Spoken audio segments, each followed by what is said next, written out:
The leg iron was cold against my fingers when I checked it for the third time in an hour. It was secure, just as it had been the last 2 times, but protocol was a series of deliberate, repeated actions that built a wall against the unpredictable. My prisoner, Felix Deceit, watched me with an expression of mild curiosity. He sat perfectly still on the metal bench of the transport van, the only calm thing in a world that was screaming itself apart. The junior marshal, Evans, tapped his finger against the steering wheel, a fast, nervous rhythm that was starting to wear on me. I knew he was about to ask if we were still on schedule. "We still on schedule, Marshal?" I looked away from Felix and met Evans's eyes in the rearview mirror. "Just paying attention. It's part of the protocol." My father's voice was in that answer, a flat, procedural tone I had practiced for years. It was meant to suppress the part of me that had actually read the kid's anxiety, the way his knuckles were white on the wheel and the sweat beaded on his upper lip. My instincts were a liability, a weakness that led to compromise. Outside the reinforced windows, the high desert of eastern Oregon rolled by in a blur of brown and gray sagebrush. The world was ending quietly out here. Abandoned cars dotted the shoulder of US Route 395, some with their doors hanging open like mouths locked in a final gasp. A pillar of black smoke climbed into the empty blue sky from a town we had left miles behind. The satellite radio had gone silent yesterday, after a final, garbled military broadcast announced Directive 7. It was a formal surrender, an admission that the government was gone, and the only authority left was the firebreak bombing runs they had authorized. That static was the sound of the social contract evaporating. It reminded me of the first day, the smell of antiseptic and bleach in the grocery store aisles as people with wide, frantic eyes shoved past each other, their shopping carts filled with a panicked certainty that the rules no longer applied. "Stick to the protocol, Evans," I said, my voice harder than I intended.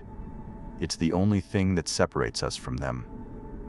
A soft rattle of chains came from beside me. Felix leaned forward as much as his restraints would allow. "An interesting theory, Marshal," he said. His voice was always level, always analytical. "But when things fall apart, the moral choice takes 10 seconds. The practical choice takes 2. In those extra 8 seconds, you die. Which will you choose then?" Before I could answer, a shape appeared far down the highway, growing larger with impossible speed. It was a long-haul truck, and it was weaving from one side of the road to the other in huge, drunken arcs. I could see the driver in the cab, a man fighting his own body. His head thrashed back and forth in violent convulsions as he lost the battle for control of his limbs. He slumped over the wheel, a final spastic jerk sending the massive rig jackknifing across the asphalt. Evans screamed and spun the wheel, but the truck's trailer swung around like a giant steel scythe. There was a sound of tearing metal that seemed to fill the entire world, and then everything went black. Consciousness returned as a sharp stabbing pain in my shoulder. The air was thick with the smell of blood and fuel and burning sagebrush. The van was on its side, the world tilted at a sick angle. I was pinned against the interior cage, my arm torqued painfully by the steel handcuff that chained me to Felix. He was already awake, looking at the bloody cuff connecting us, then at me. Through the shattered windshield, I saw them. Jerkers. Their bodies were bent at unnatural angles, and their movements were fast and twitchy. 2 of them were feasting on Evans, who was half in and half out of the driver's side window. Another was bent over the body of the other marshal, the one who had been riding shotgun. The keys to our cuffs were on his belt, a small glint of silver not 10 feet away, in the center of the feeding frenzy. My training kicked in, a useless checklist scrolling through my mind. Assess the situation. The situation was impossible. Secure the prisoner. I was chained to him. Call for backup. There was no one to call. My service pistol was somewhere in the wreckage, out of reach. We were trapped. We were unarmed. We were going to die here. Waiting for a rescue that would never come was death by inaction. Making a move with a monster chained to my wrist was death by action. My mind froze, caught in a loop of dead-end protocols. More jerkers were appearing, drawn by the sound of the crash, lurching out from behind the abandoned cars. Then I saw them. A man and a boy were hiding behind a large rock, outcropping a short distance away. The man was holding the boy tight, his eyes wide with terror. My father's code, the foundation of my entire life, screamed at me. Protect the innocent, strength in numbers. The feasting jerkers were a wall between me and freedom. "Hey," I shouted, my voice cracking. "I'm a U.S. Marshal. Stay calm. We can help each other." A flicker of foolish hope lit the man's face. He scrambled up, pulling his teenage son with him, and bolted from cover. It was a mistake. Their panicked shuffling and the man's desperate cry for his son to hurry drew the attention of every jerker in the vicinity. The swarm turned from the corpses and descended on the living. They took the father down in a wave of twitching limbs and snapping teeth. The boy, screaming, scrambled back behind the rocks and collapsed, his body rigid with a terror so complete it had paralyzed him. My code hadn't just failed, it had gotten a man killed and orphaned his child. Felix watched it all happen. He had the placid expression of a scientist whose hypothesis had just been proven correct. He gestured with his head toward the boy, who was now just a frozen statue of fear behind the rocks. "Your way inspires chaos, Marshal," Felix said softly. "His terror is now a resource, a tool. Make a sharp noise over theirs." I looked at the jerkers. They were momentarily distracted from my dead colleagues. His brutal logic was a poison, but it was also the only antidote I could see. My principles were a death sentence. A piece of the van's shattered side mirror lay near my hand. I picked it up, its edge sharp against my palm. This was the choice he had spoken of, the one that took 2 seconds. I threw the piece of metal with all my strength. It clattered loudly on the rocks right next to the orphaned boy. The sound was sharp and unforgiving in the sudden quiet. The boy screamed, a high, thin sound of pure animal fear. The jerkers, their heads snapping toward the new noise, pivoted as one and descended on the child. The opening was there. I dragged Felix to the twisted frame of the van door, my boots slipping in the dirt and blood. I lunged for my colleague's body, fumbling at his belt for the keys as the boy's scream was cut short behind me. I found them, jammed one into the lock on my side of the cuffs, and twisted. The cuffs snapped open just as the horde, finished with its new meal, turned back toward us. I was alive. I was free. And an innocent was dead by my hand.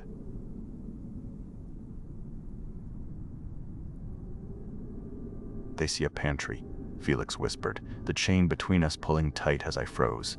"We see an objective."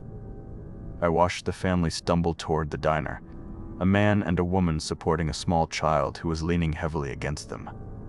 My protocol was to clear the building first, sector by sector, a slow and methodical sweep that left nothing to chance. My father had taught me that procedure was the wall between order and chaos, but my instincts screamed a different truth. I had a clear vision of the man, his eyes wide with desperation, rushing the door the second we opened it. I suppressed the thought, pushing it down with years of training. We would enter quietly through the back. We would be ghosts. We'd passed a barn miles back, with a message spray painted in wide, panicked letters across the weathered wood. "Quarantine," it said, and below that, "Rust lung." It was a lie, a scarecrow to keep people away from whatever the farmer was hoarding, but it was a sign of the new world, a world of lies and locked doors. Felix tugged the chain again, a small, insistent gesture. I ignored him and moved toward the rear of the diner, my hand on my pistol. The door was unlocked. The air inside was stale, thick with the scent of old grease. I started my sweep, keeping low, checking the corners, my movements quiet and precise. Felix followed, his footsteps unnervingly silent on the cracked linoleum floor. I could feel his judgment behind me, a physical weight. He thought my caution was a weakness. He believed it would get us killed. He made sure of it. His foot shot out and kicked a tall pyramid of canned corn. The crash was like a gunshot in the silent building. It was a summons. I spun around, my weapon raised, but he was just watching me, his gray eyes placid. Outside, I heard shouting and the sound of running feet. The family was coming. They burst through the front door, a tide of frantic need. The man went for the shelves, sweeping cans into a sack while the woman scooped up packets of sugar and salt. There was no time for procedure, no space for caution. There was only the chaos Felix had invited. The noise would bring the flickers. I knew it. We had seconds. I lunged for the counter, vaulting over it to get to the first aid kit I had spotted behind the register. The father saw me and moved to block my path, his face a mask of animal panic. My training told me to de-escalate, to speak, to reason. My body did something else. I lowered my shoulder and drove it into his chest, shoving him hard into a stack of trays. He crumpled to the ground as I ripped the green plastic box from the wall and grabbed 2-gallon jugs of water. I was out the back door before he could get to his feet, dragging Felix behind me. We ran, the screams of the family and the new twitching shrieks of the arriving flickers fading behind us. My lungs burned, but the disgust in my stomach burned hotter. He was right. My hesitation would have been starvation, or worse. We were following a rumor, a whisper on a dead man's radio about a fortified sanctuary at a place called Taggart Ranch. The road led us straight into a roadblock made of junked cars and razor wire. Men with rifles stepped out from behind the wrecks, their clothes a patchwork of leather and denim. The highway dogs. I knew their name, their reputation. They herded us toward a sprawling, fortified truck stop, the ground stained black with oil. Their leader was a big man in his 50s with clever hard eyes and a leather vest stretched tight across his wide chest. He walked a slow circle around us, his boots crunching on the gravel. He stopped in front of my prisoner. "I know you," the man said, his voice a low gravel. "Saw you on the news. The professor who taught lessons with a knife." He looked from Felix's calm face to my own. "What's a U.S. Marshal doing chained to him?" Before I could answer, another man ran up, breathing hard. "Silas, the fuel convoy is gone. Vanished. It was an inside job. Had to be." Silas's eyes narrowed. He looked back at Felix, but he was not seeing a serial killer anymore. He was seeing a tool. "Cut them apart," he ordered. 2 of his men pinned my arms while another used a heavy pair of bolt cutters on the chain. The steel snapped with a loud crack. The weight on my wrist vanished, but I had never felt less free. They dragged me away and shoved me into a cage made from a chain-link fence. Felix was taken to Silas, not as a prisoner, but as a guest. My purpose had been to transport him, to contain him. Now he was a prized asset to a greater threat, and I was just a piece of meat in a cage, worthless and waiting to be discarded. My whole world had inverted. My only ally was now advising my enemy, and the goal was no longer to survive with the devil, but to survive his new disciples. From my cage, I watched Felix work. He did not raise his voice or issue threats. He just talked to Silas's men, one by one, a calm and reasonable man asking simple questions. I watched as he masterfully turned small resentments into deep suspicions, twisting loyalty into paranoia. One man was dragged out and beaten for a theft he did not commit. Another was exiled for a betrayal that existed only in Felix's carefully constructed narrative. Silas's control over his crew became absolute, his authority restored with brutal efficiency. I realized my martial training was useless here. There was no law to enforce, no procedure to follow. I had to learn a new language, and Felix was the only one who spoke it. They put me on a work detail, hauling scrap metal under the watch of a bored guard. It was my chance. I studied the men, their hierarchy, their fears. I found my target in a younger trucker named Ricky. He had an ambitious look in his eye and carried a deep resentment for Silas that was plain to see. While we were stacking old engine blocks, I moved close to him. "You see how it is," I whispered, not looking at him. "Silas is using him to clean house, to decide who is essential." I paused, letting the words sink in. "Your truck is an older model, isn't it? Soon they will need parts. They will start with the trucks that belong to men who are no longer essential." I planted the seed and walked away. It worked, but it worked too well, and much too fast. Ricky had ambition, but no subtlety. He tried to rally a few others that same afternoon, his words clumsy and panicked. He was a fool. Silas discovered the plot within an hour. He knew a pawn like Ricky would never have made such a move on his own. Silas dragged both of us into the center of the compound. His men formed a circle, their faces grim. Ricky was on his knees, blubbering. Silas stood over him, his face cold. He looked directly at me. You learned fast, he said. He raised his pistol and shot Ricky in the head without another word. The sound echoed off the metal buildings. Silas walked over to me, the barrel of his gun still smoking. You're next. At dawn. I want everyone to see. He looked over at Felix, who stood near the garage, watching the scene with the detached interest of a scientist observing an experiment. There was no help in his eyes, no sign that he would intervene. I had failed. My attempt to play his game had gotten a man killed and had earned me my own death sentence. I tried to be the law and the world ended. I tried to be a monster, and I was not good enough. They threw me into a steel shipping container and slammed the heavy doors, plunging me into absolute darkness. The finality of the click of the lock was total. I was going to die at sunrise. I slid down the corrugated wall onto the cold metal floor. I did not grieve for my life, for my father's code, or for the woman I used to be. All of that was gone, burned away by the last few days. What was left was a cold, empty clarity. My mistake was not in using Felix's tactics. My mistake was in my scale.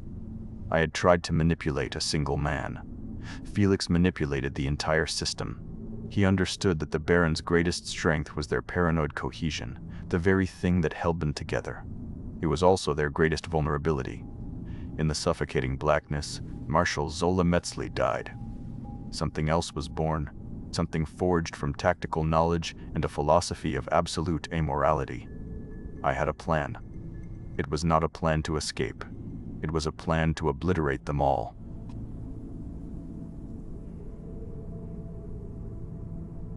The heavy steel door scraped open, cutting a painful rectangle of gray dawn into the blackness. Felix stood in the opening, a silhouette holding a metal cup of water. Silas has granted me a final interview to document your psychological state before termination. I took the cup and drank, the cold liquid a shock to my system. I looked past him at the waking compound, at the men stirring and checking their weapons. I'm not going to be terminated, I said. My voice was flat in the enclosed space. I'm going to take this place, and you are going to help me.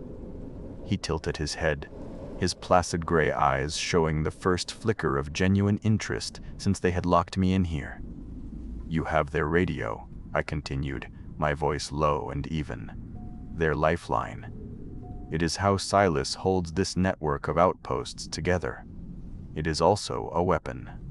I explained the rest of it, the lie I would broadcast, a story so corrosive it would eat their trust from the inside out.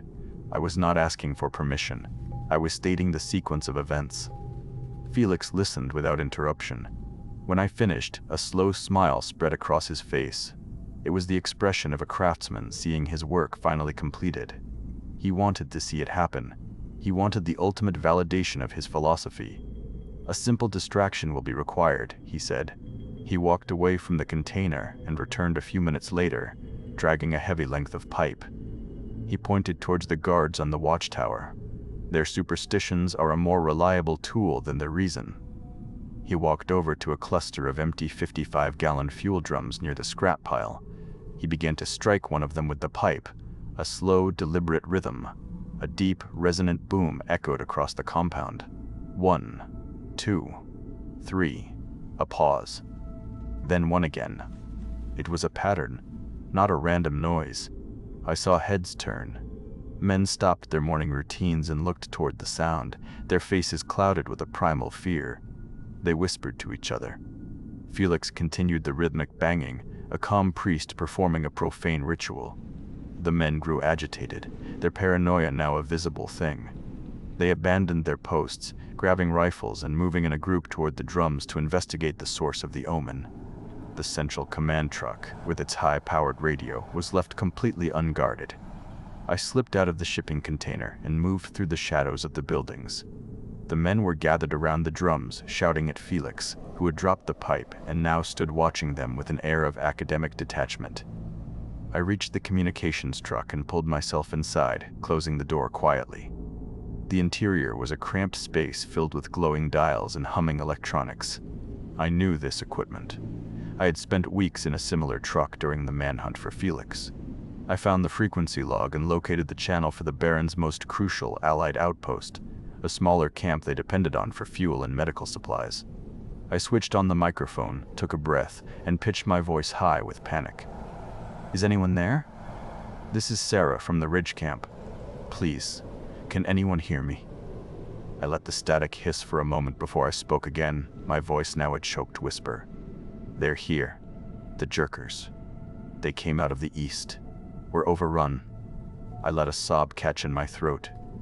"Billy is gone. Peters was just here from your camp. He left yesterday. He had such a bad cough, he seemed so unwell." I paused, letting the words hang in the air. I looked out the truck's narrow window and saw the sign we had passed on the road days ago, the memory of the spray-painted letters clear in my mind. "They say rust lung starts with a cough," I whispered into the microphone, my voice filled with manufactured terror. "That it can lie dormant." I screamed then, a short, sharp sound of pain and fear, and slammed the microphone back into its cradle, cutting the broadcast. I found a handheld radio on the console and climbed out of the truck, finding a hiding spot in a pile of discarded tires. Felix joined me a moment later. We listened as my lie took root.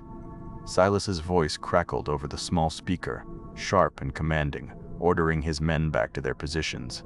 Then a different voice, panicked and accusing. "Silas, you heard her. Peters was just there." "He's fine," Silas snapped, but his own voice was tight with uncertainty. Then we heard Peters. "I'm fine, boss, I swear. It's just a cold." His words were punctuated by a nervous, hacking cough. That was all it took. The fragile trust shattered. Accusations flew. We heard the sound of a struggle, a single gunshot, then silence on the channel. 10 minutes later, a new argument erupted from the direction of the main house. Another gunshot followed, then 2 more in quick succession from the gate. The pragmatic hierarchy dissolved into a blood-soaked free-for-all as they turned on each other to eliminate a threat that did not exist. By morning, the compound was silent. Felix and I walked through the open gates. The bodies of the barons lay where they had fallen, men who had slaughtered each other over a cough and a whisper.